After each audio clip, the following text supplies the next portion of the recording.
Hello, my fabulous friends. Welcome to Fabulous Nuts ASMR. Tonight is a good nut night. We are going to relax with some stories and our nutty friend here, Marley. So let's help ourselves unwind and relax. Going to start off with good nut. Good night, little nut. It's time to go to bed. Good night, little nut. Find a place to lay your head. Good night, little nut. Let's settle into bed. Good night, little nut. Listen to what is said.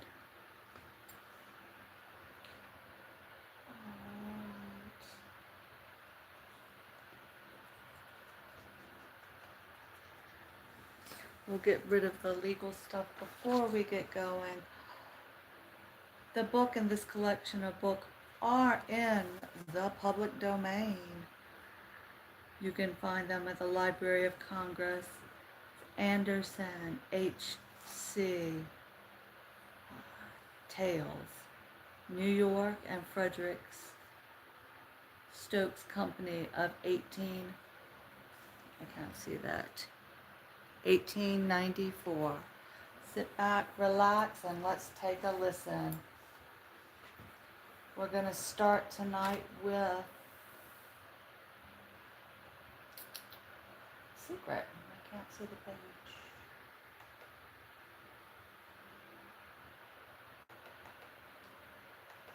All right.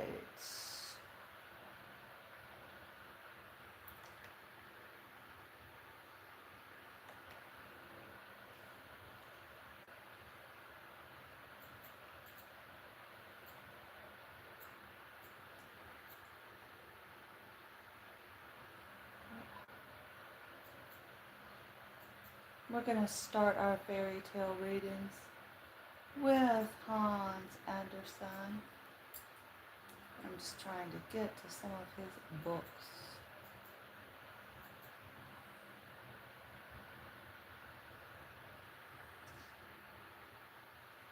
So the first part of this book that I'm looking at is going through the life of Andersen.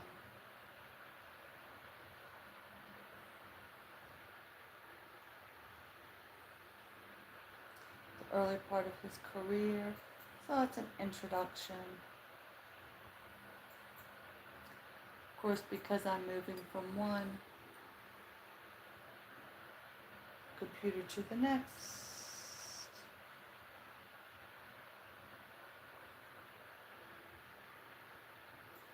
So,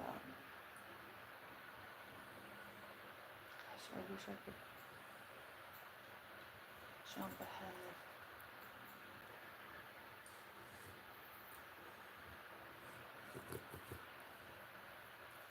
To the next chapter.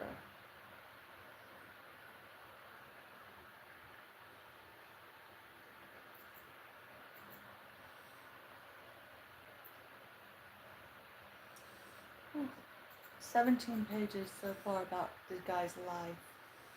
I am trying to get to our first story, but because I'm using the Library of Congress, it is hard to go back to the original page. All right, and we're talking about where his... Okay, here we go. We're going to start our evening readings with The Last Dream, The Oak. High up on the steep shore, and not far from the open sea, stood a very old oak tree. It was just 365 years old, but that was to the tree as the same number of days might be to us. We wake by day and sleep by night. It is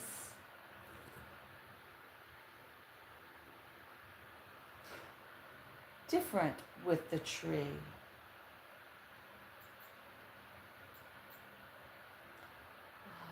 about it. It is obliged to keep awake through 3 seasons of the year and does not get any sleep till winter comes. Winter, it is its time for rest. Its night after a long day of spring, summer, and autumn. On many a warm summer, the flies that exist only for a day had fluttered about the old oak, enjoying life, and felt happy. And if for a moment one of the tiny creatures rested on one of his large, fresh leaves, the tree would always say, "Poor little creature, your whole life consists only of a single day. How very short! It must be quite melancholy." "What do you mean?" the little creature would reply. "Everything around me is so wonderful, bright, and beautiful that it makes me joyous. But only for one day, and then it's over." "Over?" repeated the fly. "What is the meaning of that? Are you all over too?" "No, I shall likely live for thousands of your days." "Then I don't understand you. You have thousands of my days, but I..."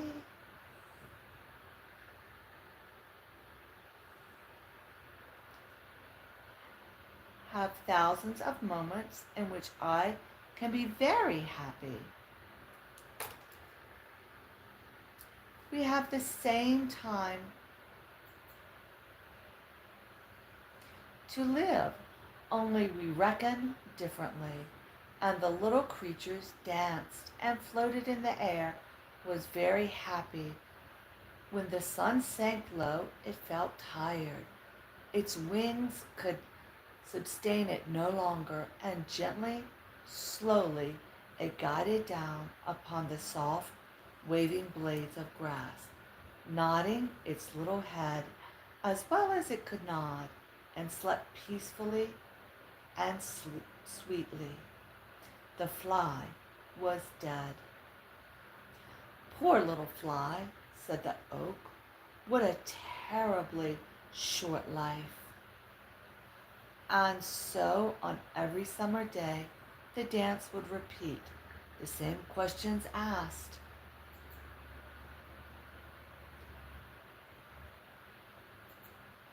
and the same answers given. The same thing was repeated through many generations of flies. The oak remained awake through the morning of spring, the noon of summer, and the evening of autumn. Its time of rest drew nigh. Winter was coming, and at last it fell asleep. It was just about Christmas time. The tree dreamt a dream. All that had happened during every year of his life seemed to pass before him, as in a festive procession.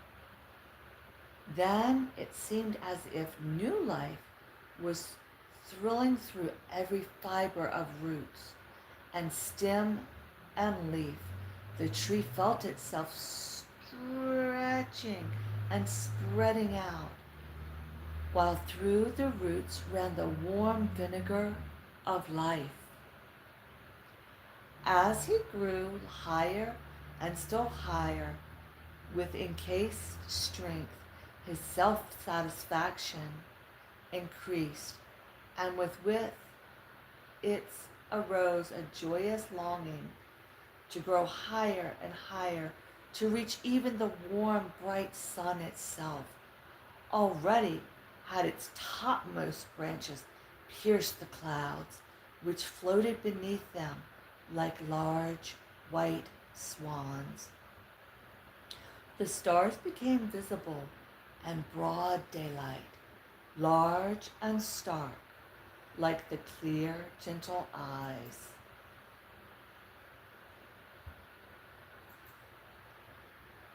These were wonderful and happy moments for the old tree, full of peace and joy. And yet, amidst all this happiness, the tree felt a yearning, longing, desire that all the other trees, brushes, herbs, and flowers beneath him might be able to also rise higher as he had done, and to see all this splendor and experience the same happiness.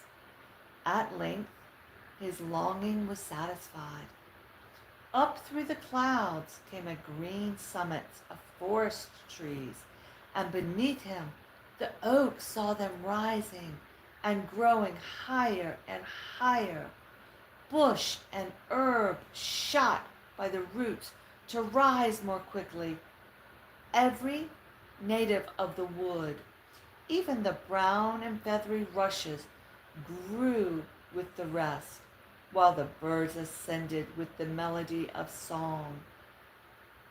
On a blade of grass that fluttered in the air like a long ribbon sat a grasshopper, cleaning his wings.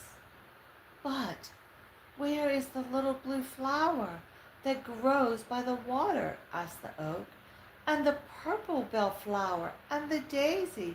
Here we are, here we are, sounded in a voice of song.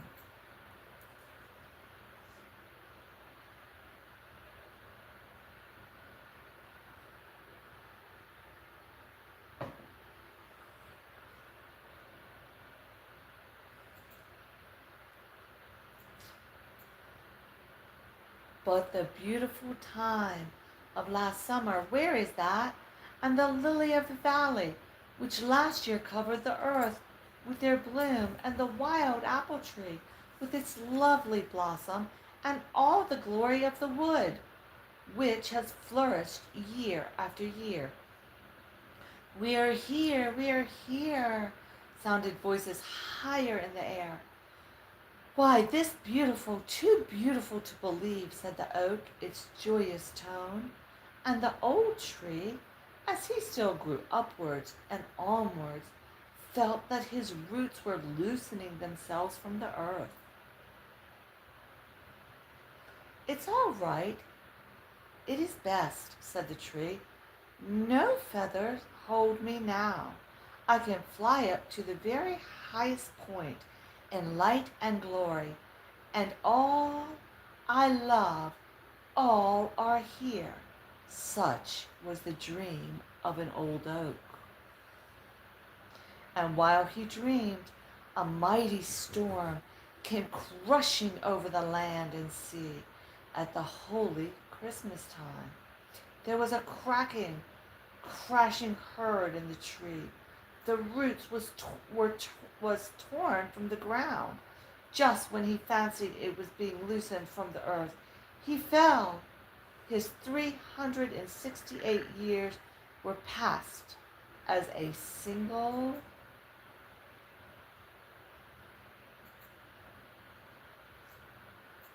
day of the flies. On the morning of Christmas Day, when the sun rose, the storm has eased.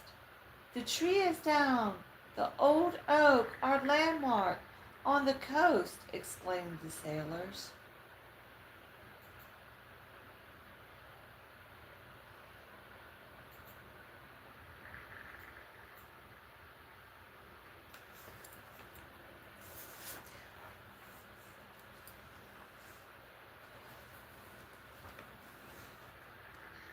So, the books in this collection are in the public domain and are free to be used and reused. Anderson, H.C., Fairy Tales, New York, Fredericks A. Stokes Company, 1894. The next one is The Little Mermaid. The Sea King has a widower for many years. Let's do that again. The Sea King had been a widower for many years, and his old mother kept house for him in the palace at the bottom of the sea. He had 6 beautiful daughters, and the youngest was the most beautiful of them all. Her skin was clear and delicate as a rose leaf, and her eyes as blue as the deepest sea. But, like all the others, she had no feet. Her body ended in a tail like a fish. At last, she reached for her at last she reached her 15th birthday. So she said farewell and rose lightly as a bubble to the surface of the water. The sun had just set. As she raised her hand above the waves, the sea was calm and the air mild and fresh. A large ship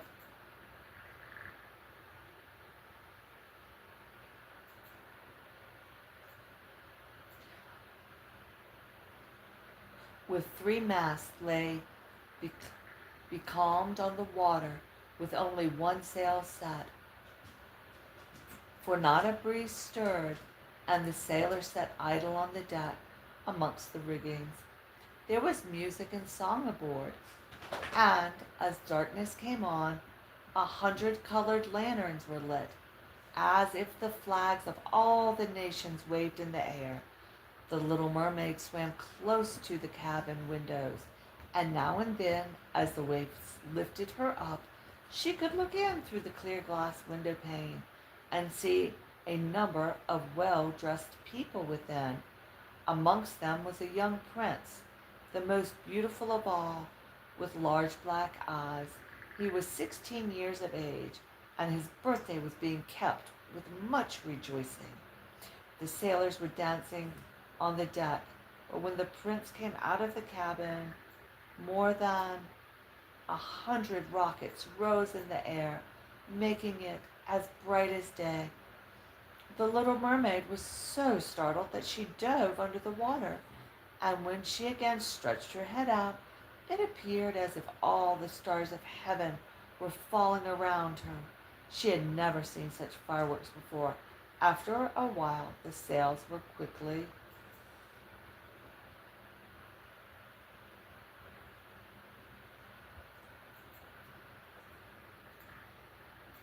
unfurled, and the noble ship continued her passage. But soon the waves rose higher. Heavy clouds darkened the sky, and lightning appeared in the distance. The waves rose, mounting high, as if they would have overtopped the mast. To the little mermaid it appeared pleasant sport. Not so to the sailors. At length the ship groaned and creaked.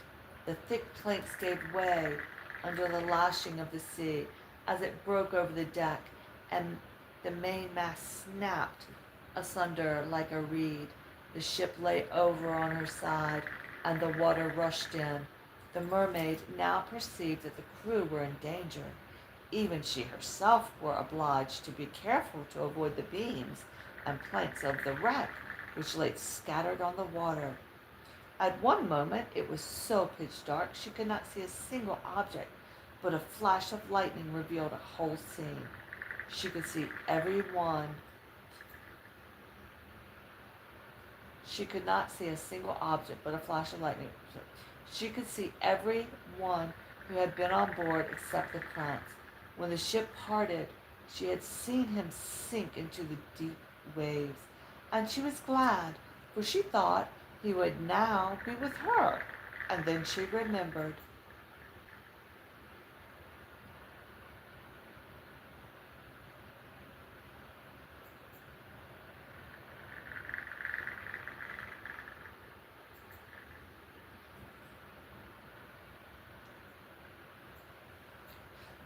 That human beings could not live in the water. So when he got down to her father's place, he would be quite dead. But he must not die. So she dived deeply in the dark waters, rising and falling with the waves, till at length she managed to reach the young prince. She still She held his head above water and let the waves drift them where they would. In the morning, the storm had eased, but of the ship not a single fragment could be seen. The sun rose up red and glowing from the water, and its beams brought back the hue of health to the prince's cheek, but his eyes remained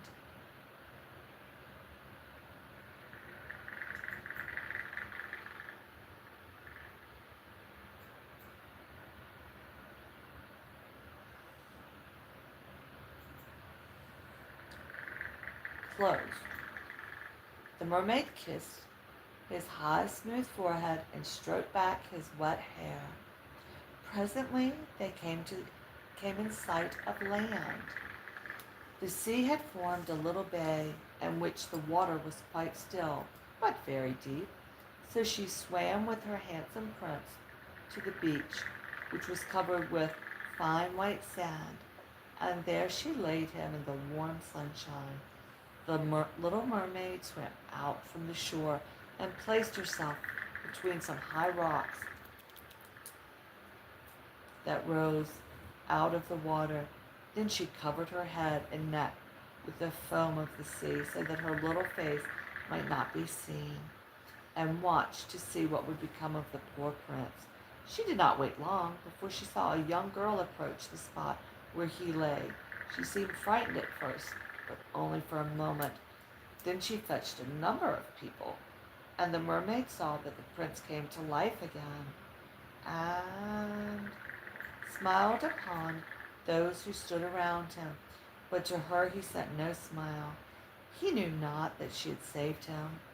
This made her unhappy, and when he was led away into the great building, she dived down sorrowfully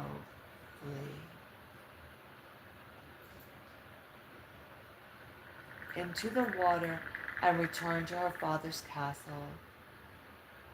She had always been silent and thoughtful, and now she was more so. If human beings are not drowned, she asked the mermaid, can they live forever? Do they ever die, as we do here in the sea?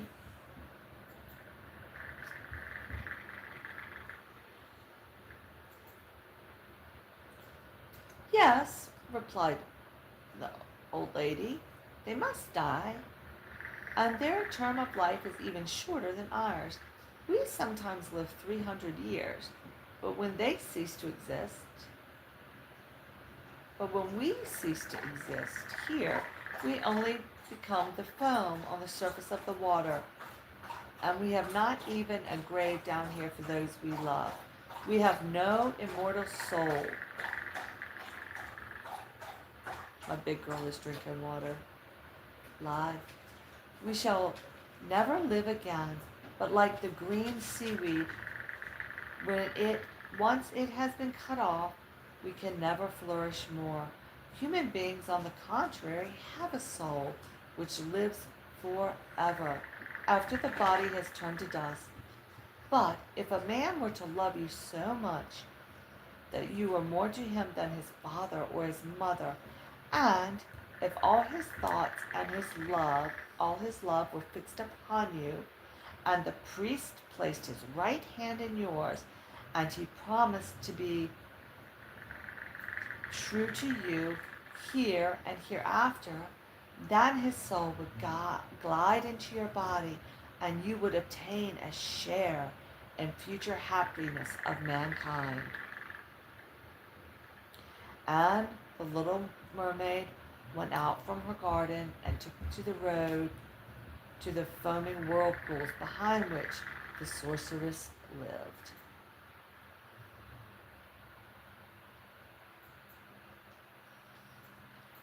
I know what you want, said the sea witch. It is very stupid of you, but you shall have your way, and it will bring you sorrow, my pretty princess. I will prepare a draught for you.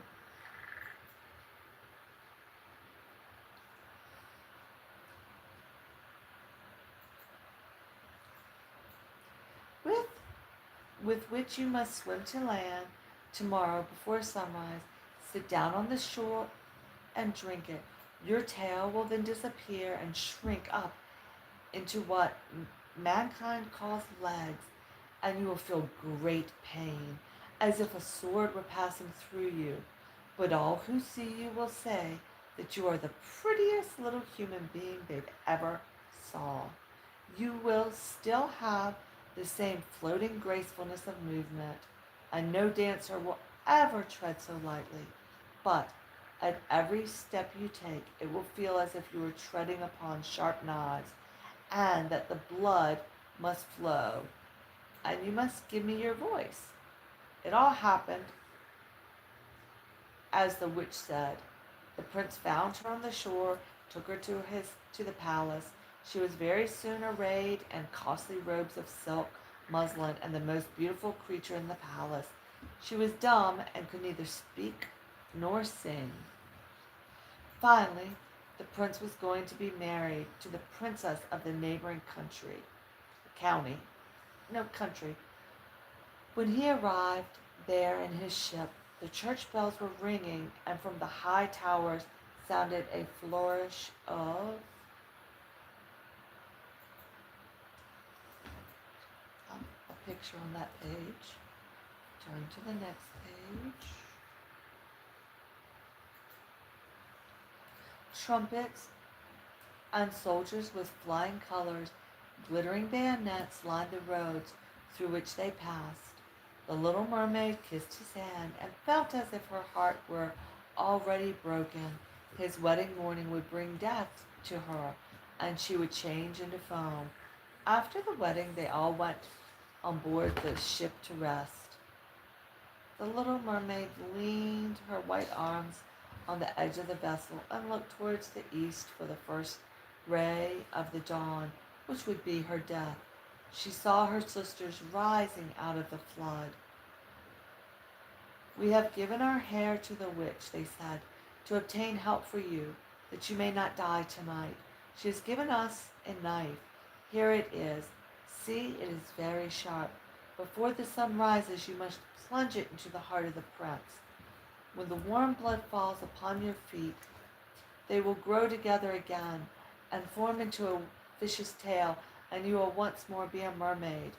The little mermaid drew back the crimson curtains of the couch and beheld the fair bride with her head upon the prince's breast. She bent down and kissed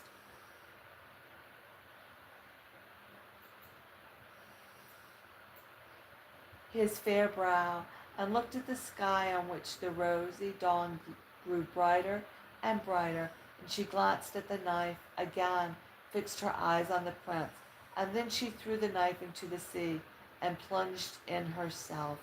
When she opened her eyes, she found herself surrounded by beautiful beings like angels. "Where am I?" she asked. "Among the daughters of the air," answered one of them. All of the chapters of the book are in public domain.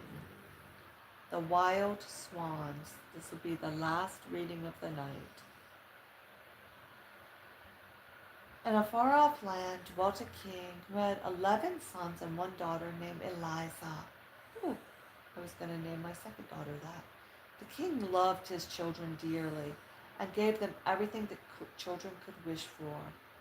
They were very happy, but this was not always to last. The king married a new wife, for the children's mother was dead. The new queen hated Eliza and her 11 brothers and resolved to get rid of them. She was a wicked witch, and she said to the little princess, "Fly away like great birds who have no voice." Then the little princes were changed into 11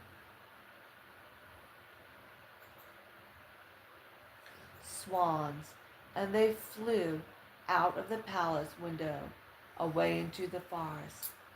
Then the wicked witch rubbed Eliza's face with walnut juice and tangled her hair so that her father did not know her, and very cross and ugly. Did not know her and was very cross and ugly. Only the watchdog and the swallows knew her, and they could not speak a word. Then Eliza started from the castle to find her brothers. She reached the great woods and soon lost her way. When the night came slowly, she lay down on the moss and cried herself to sleep. When it was morning, she felt much better and resumed her journey. She came to a clear brook.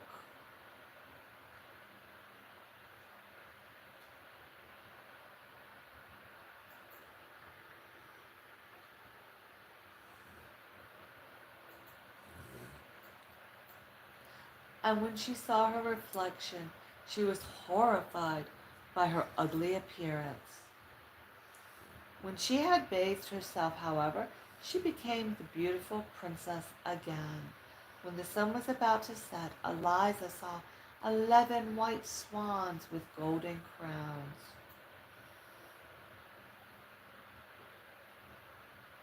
Waiting for the page to turn. I don't know why that's taking so long.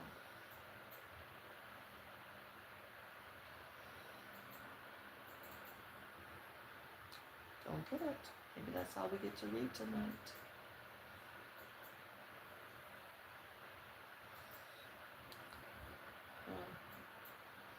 So she sees the swans with the crown, but now my page won't turn.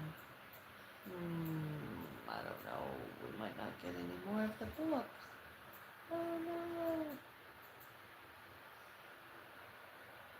Oh, there it goes. There's a glitch. Sorry about that. So they had the crowns on their head. Flying towards the land, one behind the other, like a white ribbon, the swans alighted close to her and flapped their great wings. As soon as the sun had disappeared under the water, the feathers of the swan fell off. As soon as the swans had disappeared under the water, the feathers of the swan had fallen off, and 11 beautiful princes, Eliza's brothers, stood near her. She uttered a loud cry, for although they were very much changed, she knew them immediately. She sprung into their arms and called each of them by name. How happy the princes were to meet their little sister again, for they turned the page.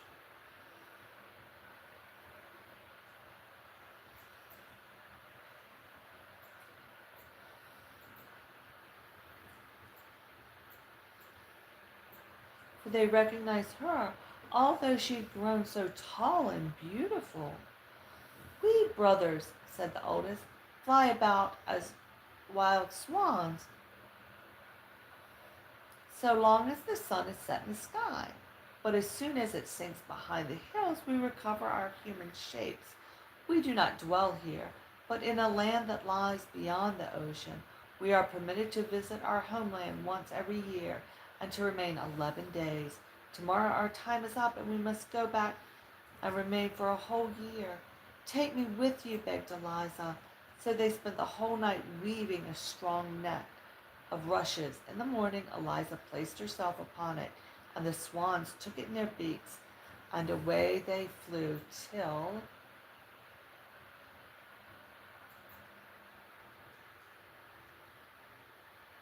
they reached the land where the swans lived, and being very tired, they all went to sleep in a cave. On the floor, with an overgrown yet delectable green carpet, plants that looked like embroidered carpet. "Now we shall expect to hear what you dreamt of last night," said the youngest brother as he showed his sister her bedroom. "Heavens grant that I may dream how to save you," she replied, and this thought took such a hold upon her mind that she prayed earnestly to God for help, and even as her sleep she continued to pray. Then it appeared to her as she were flying high in the air towards a cloudy palace of the Fata Morgana, a fairy came out to meet her and said, Your brothers cannot be released your brothers can be released if you have only courage and perseverance. Do you see the stinging nettle which I hold in my hand? Quantities of the same sort grow round in the cave in which you sleep, but none others will be of any use you to you unless they grow upon the graves in your churchyard. You must gather 11.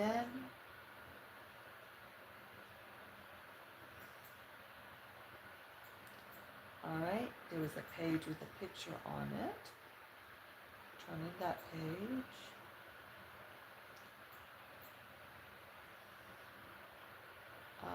You must hold them even while they burn blisters on your hands. Break them into pieces with your hands and feet. They will become flax, from which you must spin and weave 11 coats with long sleeves. If these are then thrown over the 11 swans, the spell will be broken. But remember, from the moment you commence your task until it is finished, you should, even should it occupy years of your life, you must not speak.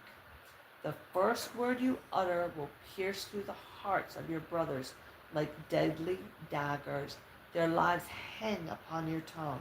Remember all that I've told you. And as she finished speaking, she touched her hand lightly with the nettle, and a pain as if burning fire awoke Eliza. When Eliza woke, it was broad daylight, and she at once found some nettles and began her task. One coat was finished and the second begun, when the king, who was out hunting, found her in the cave. How did you come here, my sweet child? He asked. But Eliza shook her head. She dare not speak at the cost of her brothers' lives. And she hid her hands.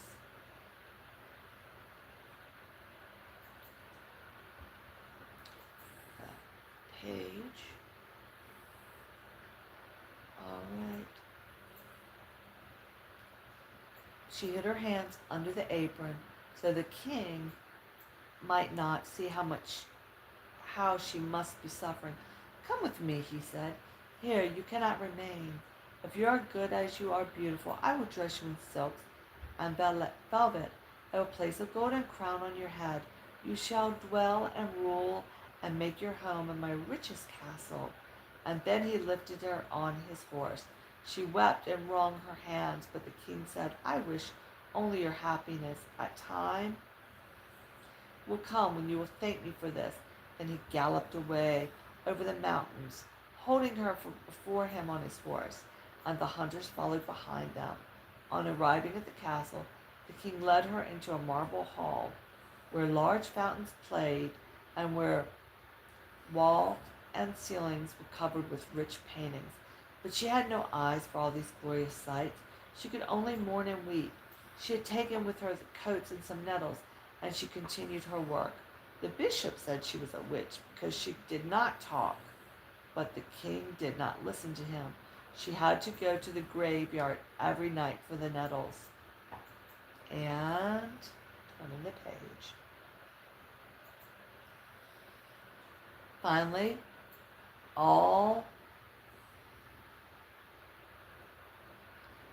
they all came to believe the bishop, and the king consented that she should be burned. And now all the people came to see the witch burned, and the old horse drew the cart on which she sat.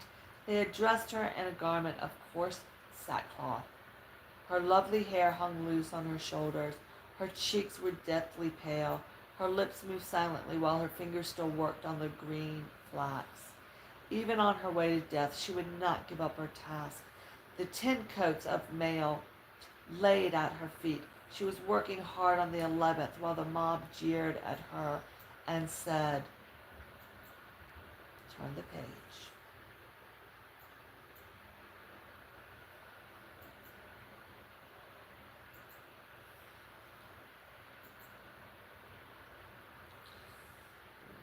trying to get the page to turn.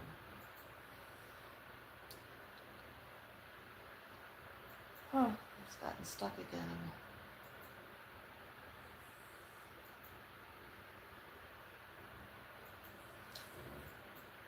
For some reason, the website is not turning the page. This is all in public domain, and it's on the Library of Congress's website. So, we do what we can do.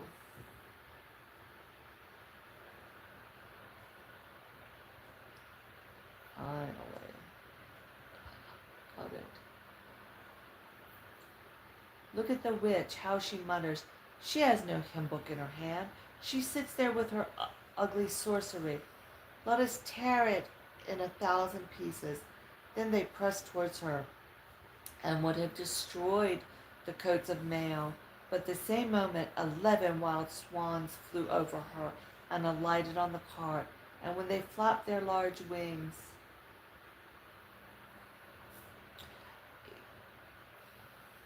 and the crowd drew on its side in alarm. As the executioner seized her by the hand to lift her out of the cart, she hastily threw the 11 coats of mail over the swans, and immediately became 11 handsome princes. But the youngest had a swan's wing instead of an arm, for she had not been able to finish the last sleeve. Now I may speak, she exclaimed. I am innocent. Then the people who saw what happened bowed to her as before, saying, but she sank lifeless in her brother's arms, overcome with suspense, anguish, and pain. Yes, she is innocent, said the oldest brother, and he relented all that had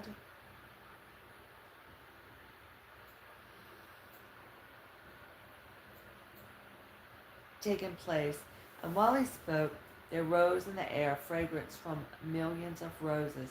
Every piece of faggot in the pile had taken root, and through cut branches and above all bloomed white flowers that glittered like a star.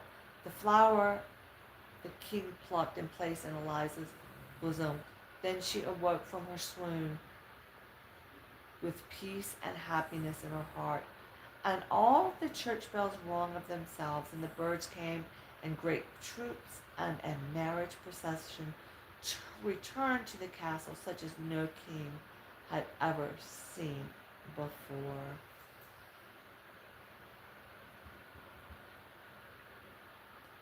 And we shall end our reading right there tonight. Good night, little nuts. Let us go to bed. Good night, little nut. Find a place to lay your head. Good night, little nut. Let's settle into bed. Good night, little nut. Allow dreams of tomorrow to dance in your head. Have a good night. Love you, Della. Love you, Daniel.